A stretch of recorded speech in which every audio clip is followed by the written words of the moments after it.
നമസ്കാരം. എല്ലാവർക്കും ഹൃദയം നിറഞ്ഞ ഓണാശംസകൾ. ഈ വർഷത്തെ ഓണം ഏഷ്യാനെറ്റിനോടൊപ്പം അടിച്ചു പൊളിക്കാൻ നമ്മളെല്ലാവരും തീരുമാനിച്ചു. ഇന്ന് എന്നോടൊപ്പം തൊട്ടടുത്തിരിക്കുന്ന അതിഥി മറ്റാരുമല്ല, നമ്മുടെ സ്വന്തം ദിലീപേട്ടൻ. നമസ്കാരം. ഏഷ്യാനെറ്റിൻ്റെ എല്ലാ പ്രേക്ഷകരോടും ആദ്യം തന്നെ ഞങ്ങളുടെ ഹൃദയം നിറഞ്ഞ ഓണാശംസകൾ. ആദ്യമായിട്ട് നമ്മൾ കാണുന്നത് ജീവനോടെ, അതെ, നമ്മൾ കാണുന്നത് രസികൻ എന്ന ചിത്രത്തിൻ്റെ ഷൂട്ടിങ്ങിനിടയിലാണ്. രസികൻ എന്ന ചിത്രത്തിൻ്റെ ഷൂട്ടിങ്ങിനിടയിൽ നിന്നും എനിക്ക് കിട്ടിയ രസികനായ ഒരു സുഹൃത്താണ് സുരാജ് വെഞ്ഞാറമൂട്, അല്ലേ? അതെ, ഞാൻ ഒരുപാട് ആഗ്രഹിച്ചത് മീശമാധവൻ എന്ന ചിത്രത്തിന് ശേഷം എനിക്കിങ്ങനെ ഒരു കോൾ വരികയാണ്. പിന്നെ ലാൽ ജോസ് സാറിൻ്റെ പ്രൊഡക്ഷൻ കൺട്രോളർ വിളിച്ചിട്ട് പറഞ്ഞു സുരാജിനൊരു അവസരമുണ്ട്. ഞാൻ പറഞ്ഞു അയ്യോ തീർച്ചയായിട്ടും. കാര്യം വെച്ചാൽ ഞാൻ കാണാൻ ആഗ്രഹിക്കുന്നത്, കാരണം മിമിക്രി കാസറ്റുകൾ മോഷ്ടിച്ച് ഞാൻ ഇഷ്ടംപോലെ സ്കിറ്റുകൾ ദിലീപേട്ടൻ്റെ ചെയ്തിട്ടുണ്ട്. സത്യം പറയാമല്ലോ, ദിലീപേട്ടൻ അന്ന് വളരെ മെലിഞ്ഞിട്ടുള്ള ഒരുപാട് മെലിഞ്ഞല്ലേ? അല്ല, ഇന്ന് ആവശ്യമുള്ള തടിയൊക്കെ ഉണ്ട്. ഇതൊക്കെയാണോ മെലിച്ചില്?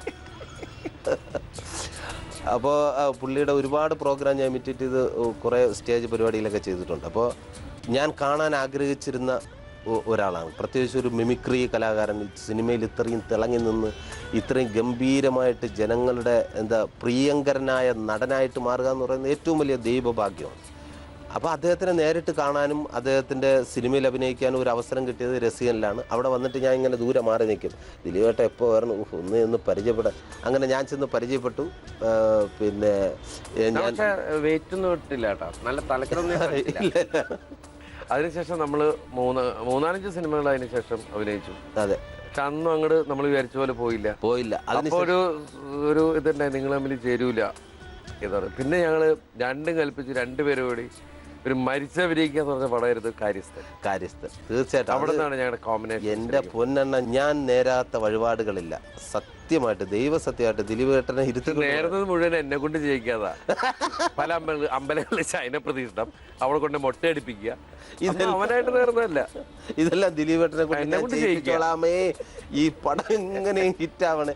ആ കാര്യസ്ഥൻ എന്ന പടത്തിന് ശേഷം സത്യം എനിക്ക് ഒരു ഭയങ്കര ആ സന്തോഷം പറഞ്ഞറിയിക്കാൻ പറ്റില്ല. അത്രയേറെ സന്തോഷമായി. അതിനുശേഷം ഞങ്ങൾ പിന്നെ കൈകോർത്ത് പിടിച്ച ഒരു ഓട്ടമാണ്. അതെ, അത് കറങ്ങി ഇപ്പോൾ വന്നു നിൽക്കുന്നത് ഈ ഓണക്കാലത്ത് ഇറങ്ങിയിരിക്കുന്ന വലിയൊരു ഓണസദ്യമായ മിസ്റ്റർ മരുമകനിലാണ്. അതെ,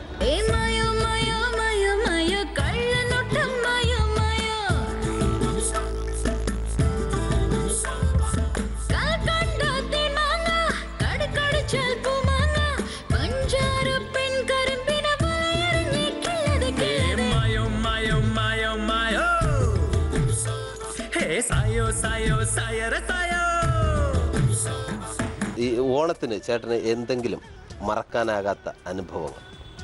എനിക്ക് ഓണത്തിന് മറക്കാനാവാത്ത അനുഭവം മിസ്റ്റർ മരുമകൻ തന്നെയാണ്.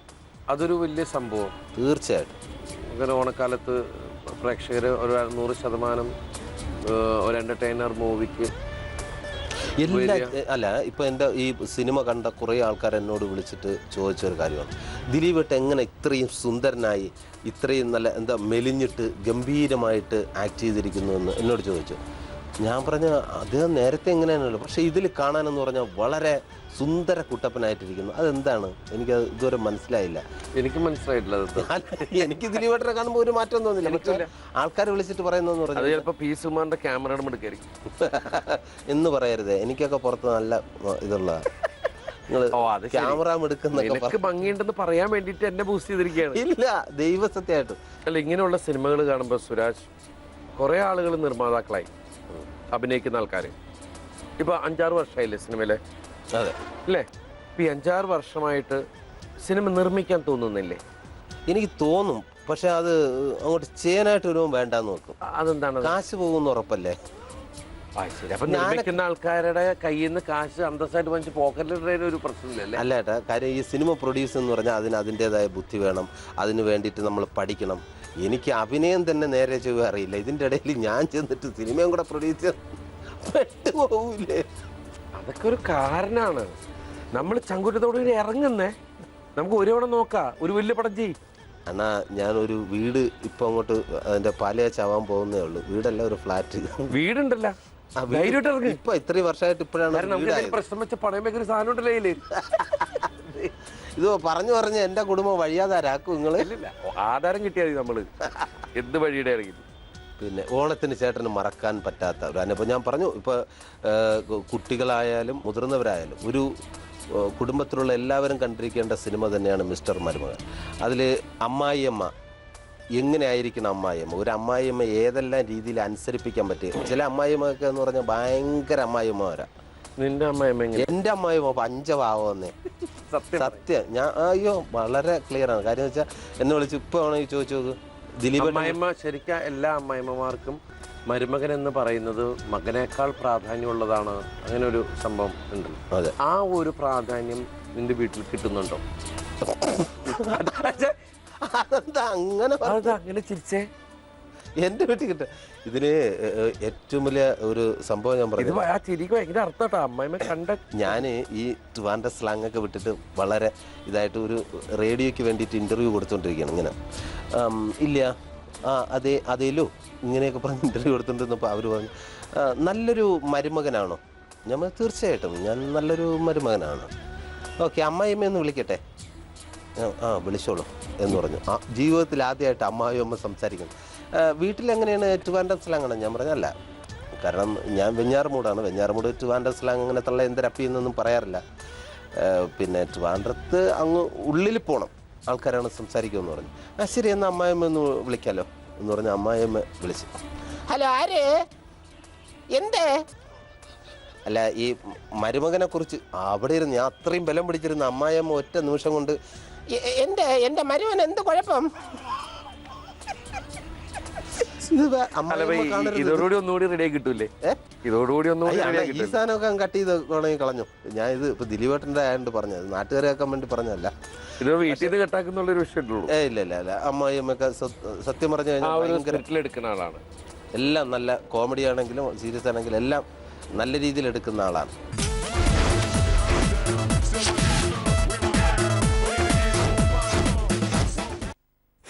കേരളത്തിലെ നമ്പർ 1 ഏറ്റവും വലിയ പ്രൊഡ്യൂസർ. കുറേ ത്യാഗങ്ങളൊക്കെ ചേട്ടൻ സഹിച്ചിട്ടുണ്ട്. 2020 പോലുള്ള ഒരു സിനിമയുടെ നിർമ്മാതാവെന്ന് പറയുന്നത് ഇക്കാലത്ത് എനിക്ക് തോന്നുന്നു ചരിത്രത്തിൽ എഴുതി വെക്കാൻ പറ്റുന്ന വലിയൊരു ദൈവാനുഗ്രഹമായിട്ടാണ്. തീർച്ചയായിട്ടും. അത് അന്നൊക്കെ ദിലീപേട്ടൻ്റെ ടെൻഷൻ ഞാൻ നേരിട്ട് കണ്ടിട്ടുണ്ട്. പലരും പറയും സിനിമയ്ക്കുള്ളിൽ അങ്ങനെ ശാശ്വതമായ ഒരു സൗഹൃദബന്ധം ഇല്ല എന്ന് പറയും. പക്ഷെ ഞാൻ അതിൽ വിശ്വസിക്കാത്ത ഒരാളാണ്. കാരണം സിനിമയ്ക്കുള്ളിൽ അങ്ങനെ സൗഹൃദബന്ധങ്ങളുണ്ട് എന്ന് ദിലീപേട്ടൻ തന്നെ തെളിയിച്ചു കൊടുത്തു. അതെ, തീർച്ചയായിട്ടും. അതിൽ ഞാൻ വിശ്വസിക്കുന്നു. ചേട്ടാ, ഈ പടം അനൗൺസ് ചെയ്തപ്പോൾ തന്നെ പ്രൊഡ്യൂസ് ചെയ്യാൻ വേണ്ടിയിട്ട് വേറെ ആരും ഇതുപോലെ തയ്യാറെടുത്തില്ല. ചേട്ടൻ എന്ത് ചങ്കൂറ്റം! ചേട്ടൻ്റെ ആ ചങ്കൂറ്റത്തെ അഭിനന്ദിക്കുകയാണ്. ഏത് രീതിയിലാണ് ചേട്ടൻ അത് ഏറ്റെടുത്തത്? എനിക്ക് ആ താരങ്ങളുടെ സപ്പോർട്ട് ഉണ്ടാവുന്നുള്ള എൻ്റെ വിശ്വാസമാണ്.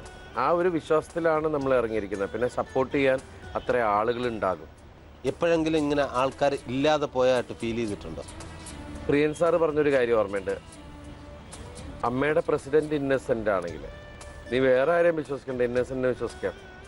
കാരണം ഇന്നസെന്റിനെ വിശ്വസിച്ച ബാക്കി എല്ലാവരും വരും എന്നുള്ളൊരു കാര്യം. എന്നെ അറിയുന്നത് തന്നെ ഇന്നസെന്റിനെ ഇമിറ്റേറ്റ് ചെയ്ത് തുടങ്ങിയ ഒരു കാലഘട്ടം തുടങ്ങിയിട്ടാണ്. അതെ, ഇന്നസെന്റ് ഏട്ടന്റെ ശബ്ദം കേൾക്കാൻ. ഇന്നസെന്റ് ഏട്ടൻ ഞാൻ പല ഇന്റർവ്യൂവിൽ പറഞ്ഞിട്ടുണ്ടായിരുന്നു. ഇന്നസെന്റിന്റെ അടുത്ത് ഒരിക്കൽ ഞാൻ ചെന്നിട്ട് പറഞ്ഞു, ഇന്നസെന്റ് ഏട്ടാ, നിങ്ങളുടെ ശബ്ദം വിട്ടിട്ട് ഞാൻ ഒരു വീടുണ്ടാക്കി, ഒരു കാറ് വാങ്ങിച്ചു വർഷങ്ങൾക്ക് മുമ്പ്. പിന്നെ ചേട്ടൻ നോക്കി. ഞാൻ പറഞ്ഞു, സത്യമായിട്ട് ചേട്ടാ, ചേട്ടൻ്റെ ശബ്ദം വിട്ടിട്ട് ഒരു കരച്ചിലാണ്. അപ്പോൾ എന്ത് പറ്റി? അല്ലേ, എനിക്ക് എൻ്റെ ശബ്ദം വിട്ടിട്ട് സൈക്കിൾ പോലും വാങ്ങാൻ പറ്റില്ലേ? അതിനെ പോലും തമാശയായിട്ട് കാണാം. പിന്നെ അതുപോലെ ഒരു ദിവസം ഞാൻ പൊട്ടിച്ചിരിച്ചു പോയത്, 2020 പടം ഇറങ്ങി, റിലീസായി, ഭയങ്കര ഹിറ്റായി ഓടിക്കൊണ്ടിരിക്കുന്നു, അതിൽ നല്ല പൈസ കിട്ടി എന്നൊക്കെ പറയുന്ന ഒരു അവസ്ഥയിലെത്തിയപ്പോൾ ഇന്നസെന്റ് ഒരു ലൊക്കേഷനിൽ വരുമ്പോൾ ഞാനൊരു ചായ കുടിച്ചുകൊണ്ടിരിക്കുകയാണ്. ഒരു ചായ കുടിച്ചുകൊണ്ടിരിക്കുന്ന സമയത്ത് ഇന്നസെന്റ് കാണിച്ചിട്ട് കാണിച്ചു. പിന്നെ ചേട്ടൻ അമ്മയിലെ താരങ്ങളുടെ ചോര നീര് ഊറ്റിയിട്ട് അവൻ കുടിക്കണുണ്ടോ? ഇത്ര സ്പോണ്ടേനിയസ് ആയിട്ട് ഞാൻ ഒരുപാട് പൊട്ടിച്ചിരിച്ചു പോയ ഒരു തമാശ എന്ന് പറഞ്ഞിട്ടുണ്ടെങ്കിൽ,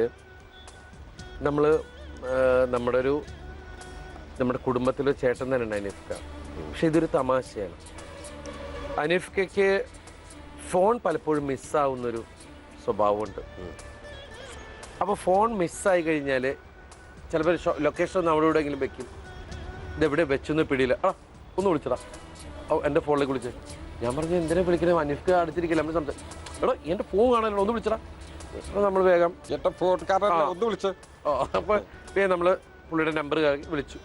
കുറച്ച് കഴിയുമ്പോൾ ശബ്ദം കേട്ടു. നോക്കുമ്പോൾ ആ തുണിയുടെ അടിയിൽ എവിടെയെങ്കിലും കയറി കോസ്റ്റ്യൂം മാറ്റി അവിടെ ഇട്ടുണ്ട്, അതിൻ്റെ അടിയിൽ. പുള്ളി അതെടുത്തു. ഓക്കെടാ. കുറച്ച് പുള്ളി നോക്കുമ്പോൾ ഒരു ബിസ്റ്റ് കോഡ് തേക്കണു. ഇത് നമ്മളടിച്ച ഫോണാ. ഹലോ, നമ്മളവിടെ കഴിക്കും. ആരെങ്കിലും വിളിച്ചേ? അനീഫ്ക, ഇത് ഞാനാ. നീയാണാ? അല്ല, നീ ഇതിലേക്ക് അത് നേരത്തെ വിളിച്ചല്ലേ? ഓക്കെടാ. ഇതൊരു സംഭവം ഇങ്ങനെ നടക്കുന്നുണ്ട്. ഇത് ഒരു ദിവസം ഉണ്ടായൊരു സംഭവം എന്ന് വെച്ചാൽ, ഒരു സെറ്റിൽ ഇതുപോലെ അനീഫ്കയുടെ ഫോൺ പോയി നമ്മളെ കൊള്ള സ്ഥലത്ത്. അപ്പോൾ സലീമിൻ്റെ ഫോൺ ഒന്ന് വിളിച്ചടാ. അപ്പോൾ സലീമിൻ്റെ ഫോണിൽ നിന്ന് ബെല്ലടിച്ചു. അവിടെ ഇരിക്കുന്ന ഫോൺ ഓണ് റിങ് ചെയ്തു. കിട്ടിയടാ. അത് കഴിഞ്ഞ് ഭയങ്കര തമാശയും ബഹളവും ചിരിയും കളിയും ബഹളമൊക്കെ നടക്കണു. ഇതിൻ്റെ ഇടയിൽ അനീഫ്ക്ക് ഇവിടെ ഇരിക്കണു, സലീം ഇപ്പുറത്തിരിക്കണു, നമ്മൾ അപ്പുറത്തൊക്കെ ഇരിക്കാം. അപ്പോൾ അത് കഴിഞ്ഞ് പുള്ളി നോക്കുമ്പോൾ മിസ്റ്റ്. വേഗം അതിൽ വിളി. അപ്പോൾ ഈ മിസ്റ്റ് അടിച്ച് കുറച്ച് കഴിയുമ്പോൾ സലീമിൻ്റെ ഫോൺ ബെല്ലടിച്ചു. സലീം എടുത്ത് നോക്കിയിട്ട് സലീം ഓർഡർ ഇരിക്കുന്നത് നോക്കി. അനീഫ്ക്ക് ഇരിക്കുന്നുണ്ട്. സലീം ഇങ്ങനെ നോക്കി കഴിഞ്ഞിട്ട് പതുക്കെ ഹലോ ഹലോ ആരാ? സലീം നോക്കി. നിങ്ങളാരാ? നിങ്ങൾ എൻ്റെ ഫോണിലേക്ക് വിസിറ്റ് അടിച്ചിട്ട് നിങ്ങളാരാ? ഇവര് ഭയങ്കര സംസാരം പറയുന്നത് നമുക്ക് അടുത്തടുത്തിരുന്നുണ്ട്, നമുക്ക് മനസ്സിലായി. അപ്പോഴേക്കും നിങ്ങൾ എൻ്റെ ഫോണിലേക്ക് വിളിച്ചിട്ട് നിങ്ങളാരാ? പ്രശ്നമാവാന്ന് പറഞ്ഞ അപ്പോഴേക്കും അനീഫ്ക്ക് പെട്ടെന്ന് ഈ ശബ്ദം പ്രശ്നമാവുക. ഇവൻ സംസാരിക്കണ ഒന്നും മിണ്ടാണ്ടില്ല. ഹലോ അത് കഴിഞ്ഞിട്ട് നമ്മള് അനീഫ്ക വിളിച്ചപ്പോഴാണ് അന്നത്തെ ദിവസം അനീഫ്ക ചിരിച്ചിരി. കാരണം അതൊരു വലിയ മനസ്സാണ്. സ്വയം ഒരു അർത്ഥം പറ്റിയിട്ട് അത് ഉൾക്കൊണ്ടിട്ട് അത് ആസ്വദിച്ച് ചിരിക്കാന്ന് പറയുന്ന ഒരു അവസ്ഥയില് ഇഷ്ടം പോലെ അനീഫൊക്കെ ശരിക്കും പറഞ്ഞു കഴിഞ്ഞാൽ ഞാൻ കൂടുതൽ പോസിറ്റീവ് എനർജി ഉണ്ടായിരുന്നു പുള്ളിയായിട്ട്. എനിക്ക് സത്യം പറഞ്ഞാൽ എനിക്ക് ഒരുപാട് വിഷമം ആയിപ്പോയി പുള്ളി നമ്മളെ ഇന്ന് വിട്ടുപോയപ്പോൾ. അദ്ദേഹത്തിൻ്റെ ഒരുപാട് കോമഡി പലതും നമുക്ക് ഇങ്ങനെ പറയാൻ പറ്റില്ല. പക്ഷേ ഞാൻ ഇത് ടെസ്റ്റ് ചെയ്യാൻ വേണ്ടിയിട്ട് ഈ ഫോണിൽ ഹലോ ആരാ, എവിടുന്നാ വിളിക്കുന്നേ, ഇത് ഗ്യാപ്പ് ഇട്ട് റെക്കോർഡ് ചെയ്യുന്ന ഒരു സംഭവം ഉണ്ടായിരുന്നു. അതെ അതെ. അങ്ങനെ എൻ്റെ സുധീഷ് എണ്ണം കൊണ്ട് എൻ്റെ കയ്യിൽ തന്നിട്ട് പറഞ്ഞു, ഇത് ആരടാ, എന്നെ ആദ്യം പറ്റിച്ചു. ഞാൻ ഹലോ, ഞാൻ സുരാജാണ്. ആരാ? എവിടെയുണ്ട്? ഞാൻ പറഞ്ഞു ഇവിടെ ഷൂട്ടിലാണ്. ഇത് റെക്കോർഡ് ചെയ്ത് വെച്ചേക്കുന്നത്. ഇത് ഞാൻ ഹനീഫുക്കാക്ക് കൊടുത്തു. അവസാനം അവർ വിരട്ടുന്ന ഡയലോഗാ. ഞാൻ എടുത്ത് ഹനീഫുക്കാട് കൊടുത്തു. ഹനീഫുക്ക ആരോ വിളിക്കുന്നുണ്ട്. ഹലോ ഹലോ ആരാ? ഹനീഫാണ്. എവിടുന്നാ? ഞാനിവിടെ ഇതിൽ വർക്ക് ചെയ്യുന്നു. സുഖാണ്. ഇപ്പൊ എവിടെയുണ്ട്? ഞാനിവിടെ ഉണ്ട്. ഇതെല്ലാം ചോദിച്ചിട്ട് ലാസ്റ്റില് തെറി പറയാണ്. തെറി പറയണ്ട എന്ന് പറഞ്ഞു. കുറച്ച് ഇത് കഴിഞ്ഞിട്ട് ഒരു സെക്കൻഡ് പോലും എടുത്തില്ല. ഞാൻ അങ്ങോട്ട് മാറ്റിയിട്ട് കൊടുക്കാൻ കൂടെ ഇതാ വീണ്ടും നിന്നു. ഹലോ ആരാണ്? ഹലോ ഞാൻ ഹനീഫാണ്. ഇത് വീണ്ടും തെറി പറയും. ഇതാ ഈ സാധനമാണെന്ന് പോലും ഞാൻ അവസരം പറഞ്ഞു. ഇതാണ് ഇത് കേട്ടിട്ട് ചിരിച്ചങ്ങ് ഇടപാടത്തിൽ ഇത്രയും വലിയ ആസ്വാദകൻ എന്ന് പറഞ്ഞ സാധനം അയ്യോ കിടുങ്ങി പോണ സഭകളാണ്.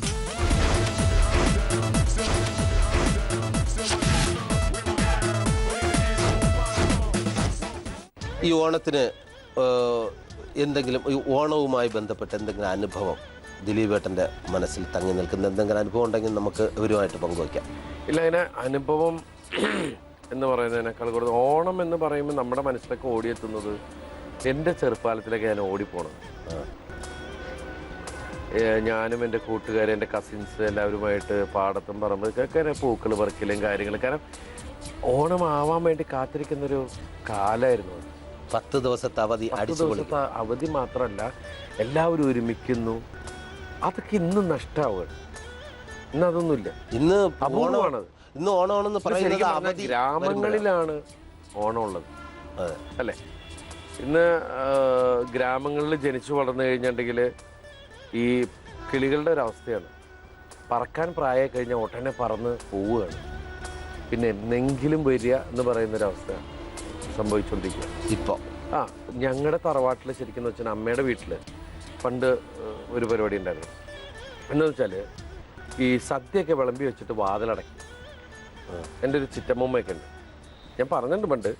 അതൊക്കെ ഇന്നും ഓർമ്മയിൽ വരുന്ന സംഭവമാണ്. എന്ന് വെച്ചാൽ വാതിലൊക്കെ അടച്ചിട്ട് പിതൃക്കളും കാർന്നോമാരൊക്കെ വന്നിട്ട് കഴിക്കുക എന്നൊക്കെ പറയുന്ന ഒരു കൺസെപ്റ്റ് ഉണ്ടായിരുന്നു. അപ്പം ഈ ഞാനൊക്കെ പോയി നോക്കുമ്പോൾ കയറ്റാൻ അകത്ത് കയറ്റില്ലേ,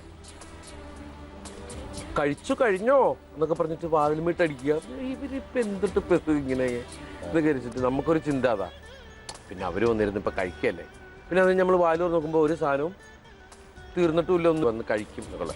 അങ്ങനെ ഞാനും എൻ്റെ കസിനെ കൂടി പ്ലാൻ ചെയ്തു.